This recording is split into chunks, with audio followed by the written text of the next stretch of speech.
Hi welcome to Divya Badepalli blogs. ఎలా ఉన్నారో మీరు? బాగుండాలనుకుంటున్నాను. ఈరోజు అనప గింజలు సీజన్లో దొరికే అనప గింజలను ఉడకబెట్టుకుందాము స్నాక్స్ లాగా. వీటితో సాంబార్ కూడా ప్రిపేర్ చేసుకోవచ్చు.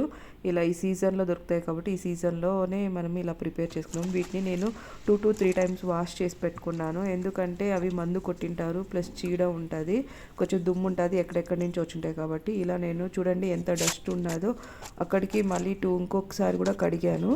చూడండి అయినా కానీ డస్ట్ ఉంటుంది ఫుల్గా. 2 to 3 టైమ్స్ వాష్ చేసి పెట్టుకోవాలి.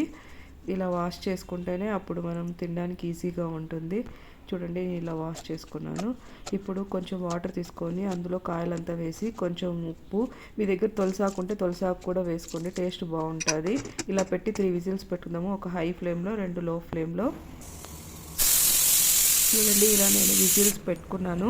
ఇప్పుడు మనము ఓపెన్ చేసి చూస్తాము. ఇమీడియట్గా ఓపెన్ చేయకండి. మీకు ఇమీడియట్గా ఓపెన్ చేయాలంటే ఇలా ట్యాప్ వాటర్ కింద పెట్టండి. అప్పుడు మీకు ఎయిర్ అంతా పోతుంది, ఆవిరంతా పోతుంది. అప్పుడు ఓపెన్ చేసుకోవచ్చు, లేదంటే అది బ్లాస్ట్ అవుతుంది. నేను ఇలా ఫిల్టర్ చేసుకున్నాను. చూడండి గింజలు ఎంత బాగున్నాయి, నాటికాయలు. ఇవి టేస్ట్ కూడా సూపర్గా ఉంటాయి. మీరు కూడా దొరికితే ఈ సీజన్లో దొరుకుతాయి కాబట్టి తీసుకొచ్చి ఉడకపెట్టి తినండి, చాలా బాగుంటుంది. వీటితో కర్రీ కూడా చేసుకోవచ్చు, సాంబారు, పప్పు, రైస్ కూడా చేసుకోవచ్చు. చాలా బాగుంటుంది, ఎమ్మి ఎమ్మి, చాలా బాగుంటుంది. పిల్లలు కూడా ఇష్టపడి తింటారు. ఇవి రాయలసీమలో ఫేమస్ అనమాట. ఇవి చాలా రాయలసీమ వాళ్ళకు తెలియదు అని ఏముండదు. సూపర్గా ఇవి చాలా పల్లెల్లో అయితే చాలా ఈ సంక్రాంతి పండుగకు బాగా ఉడకపెట్టుకొని తింటారు. మీకు ఈ వీడియో నచ్చినట్లయితే మరిన్ని వీడియోస్ కోసం నా ఛానల్ని సబ్స్క్రైబ్ చేయండి. సబ్స్క్రైబ్ చేస్తేనే మీకు ఈ వీడియోస్ అంతా అప్డేట్ అవుతూ ఉంటాయి. Thank you.